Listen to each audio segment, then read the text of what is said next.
colleagues, ladies and gentlemen, this is Puji Pujono again from Rumah Resiliensi Indonesia, being held here in the island of Bali at the margin and in relation to the Global Platform for Disaster Reduction in its 7th session in Indonesia. I'm very privileged now to have my dear colleague, Dr. Suprayoga Hadi, who has been working with us for many, many years, and now he is holding a position at the office of the Vice President of the Republic of Indonesia. I would like to spend some time to walk with you on his perspective concerning the integration of disaster risk reduction into national planning in the Republic of Indonesia and a broader context of poverty reduction, inclusiveness, and all that. Pak Yoga is really not simply a person. I think he is an institution. So this is a rare opportunity. Pak Yoga, glad to meet you, Pak, and welcome to Rumah Resiliensi Indonesia. How are you doing, Pak? I'm very good, very fine, and thank you. This is my honor actually to be here and having my guru actually. Pak Puji is my guru actually for disaster risk reduction, disaster management since maybe 20 years ago. Right. So it's very fortunate for me to meet and also discuss about the disaster with my guru now. Right. Thank you. Now, let's start with many years ago when you and I together crafted the disaster management law for Indonesia.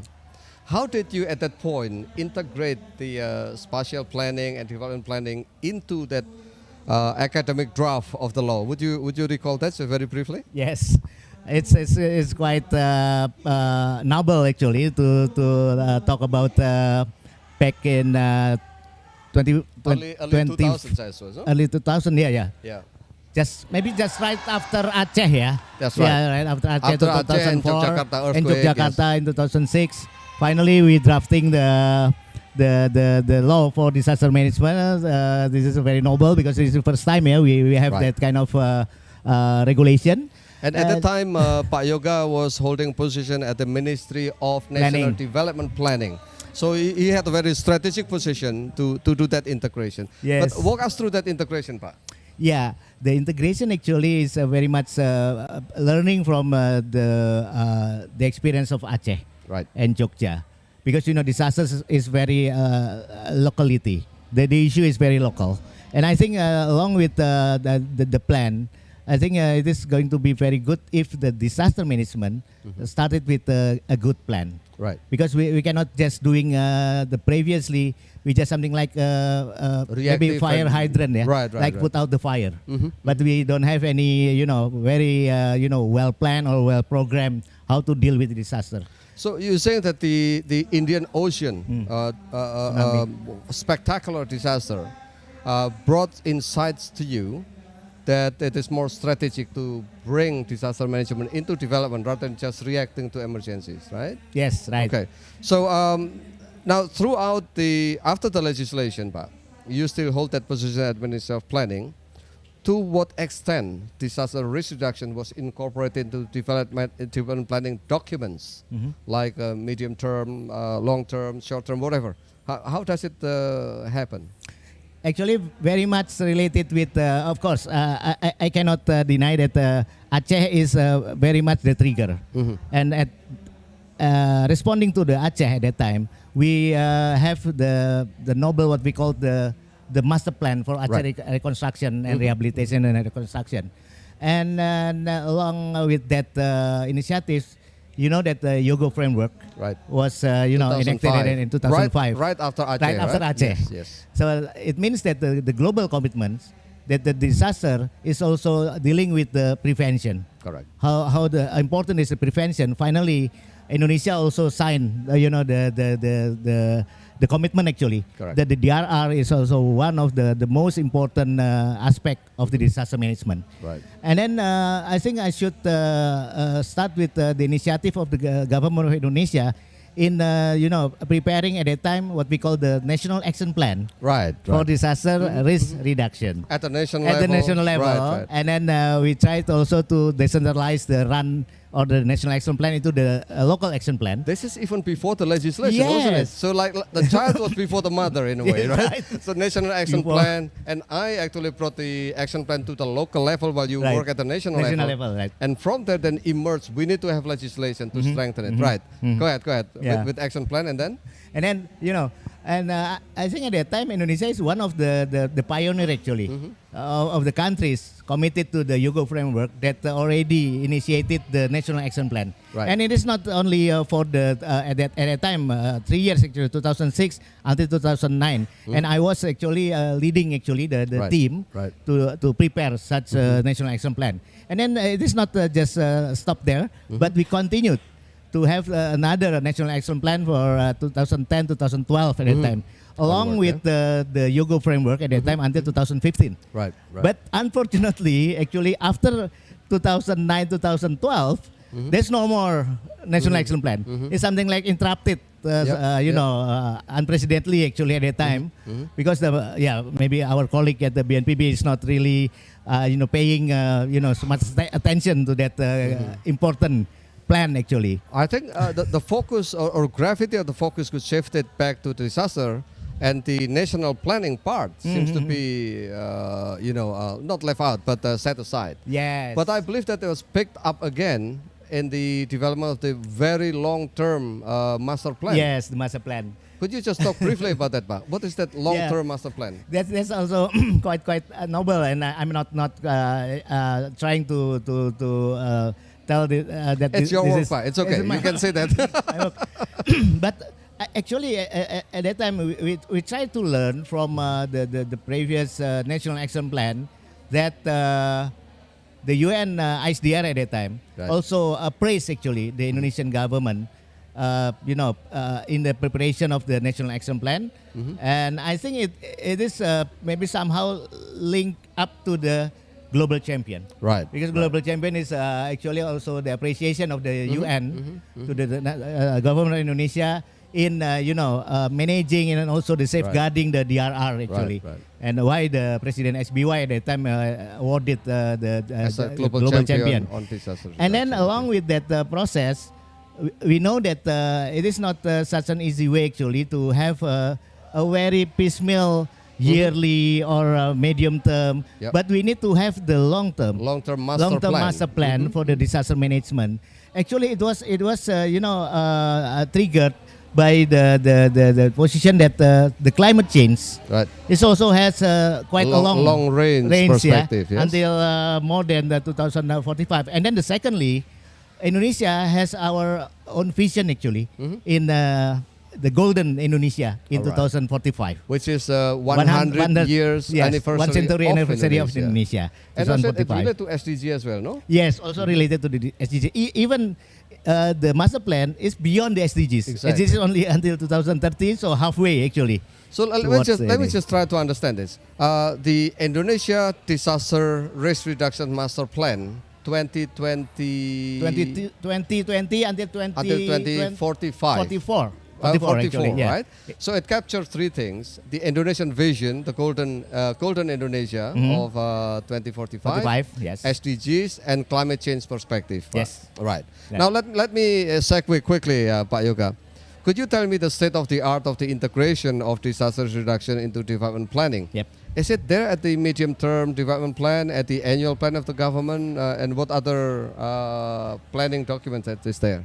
Unfortunately, the national priority for disaster-related issues and disaster resilience is just enacted after the latest what we call the RPGM, the medium-term development plan, 2020-2024.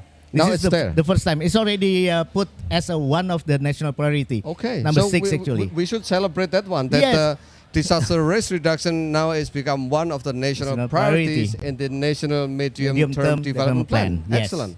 And then it follow through to the annual plan and so on, right? Yes, Okay. it will be broken down into the annual planning annually actually. Okay. In Okay. this case, yes, of course. Right. Yeah.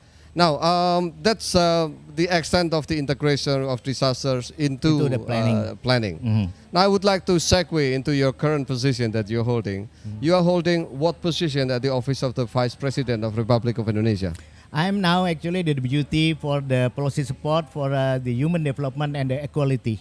Right. The equality means we are also talking not only for the human development but also for the poverty, for the backwardness, and also along with that is also for the disaster, because disaster is It's all about somehow human, right? related with the human, also Exactly. related with the development, equality, inequality, and so on and so forth. So you see, we have a privilege. Pak Yoga is holding an office at at the Vice President of Republic of Indonesia on human development and equality. Yeah. Now let me dive into that part. So how and to what extent disaster risk reduction actually emerge or merge with your portfolio, Pak?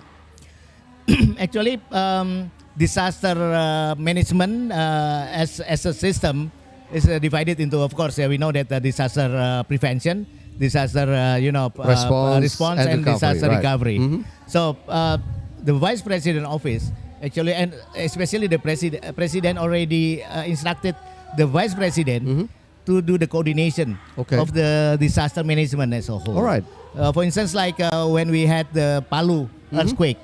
And The Central Sulawesi NTB, event, Sulawesi, yeah? and also the NTB, Right. in Lombok. In the impress, the president is an instruction.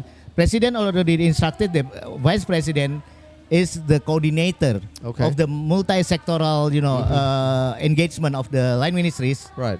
and Okay. also the local government for doing the recovery, Excellent, as well okay. as doing the preparedness actually for preventing the further disaster actually. in Okay. this case. Okay. So Pak Yoga is holding a key position now at the office of Vice President, who has been empowered by the President to handle the disaster-related portfolios. Yep. Right. So Pak Yoga, the GPDRR for the first time is being held at the Global South, Pak, and Indonesia is being designated as the host. How important is this to you, Pak Yoga? It's very, very proud actually. At the very beginning, when Mami as the UNDRR, Undersecretary, chosen Indonesia as the host. Right. But I'm not quite sure whether it is effectively actually as becoming the showcase of the Indonesian legacy. Okay. Because everybody knows that the global champion for the RR is only Indonesia. None of other countries actually has been awarded like in Indonesia.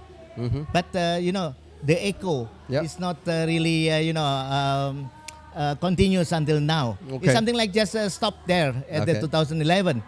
But now as the host, the GPDRR 2022 supposed to be how to report actually how the Okay. Indonesian is continuing such a legacy Okay. and becoming the showcase Okay. globally. That Indonesia is supposed to be everybody can learn a lot. As a front runner, Pak, yeah? Yes, something Alright. like that. But So- I don't know whether the GP here in Bali Yeah. can do. No, I think such part a- of that in complementing the GPDR, we have the Rumah Resiliensi, Pak Yoga, that we have 11 line ministries and agencies, 60 NGO networks, UN agencies, donors, private sectors are here, and now we have you. So we actually have a conviction that will at least enrich the conversation, right?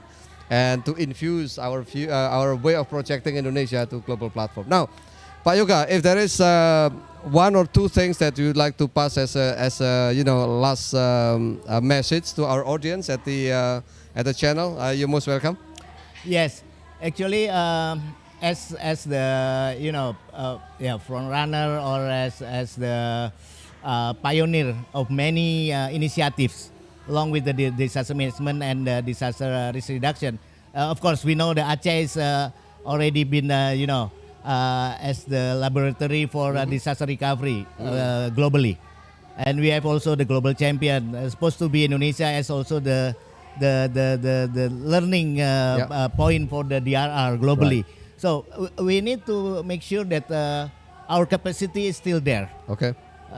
It is very unfortunate for us if we cannot maintain actually Right. and develop such a legacy actually Okay. to be as a showcase that Indonesia is supposed to be still up At front. the front runner. Yeah. Okay.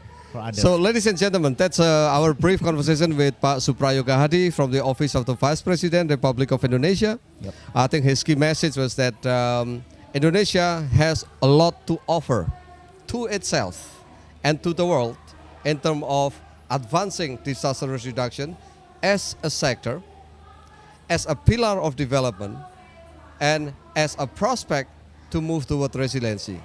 With those words, Pak Yoga, I would like to conclude our conversation with a lot of thank you to you. I hope you have a good health and Thank you. continue to have an advancing career. And it's really an honor to have you here. Colleagues, with that, I would like to end the conversation. Thank you very much. Thank you.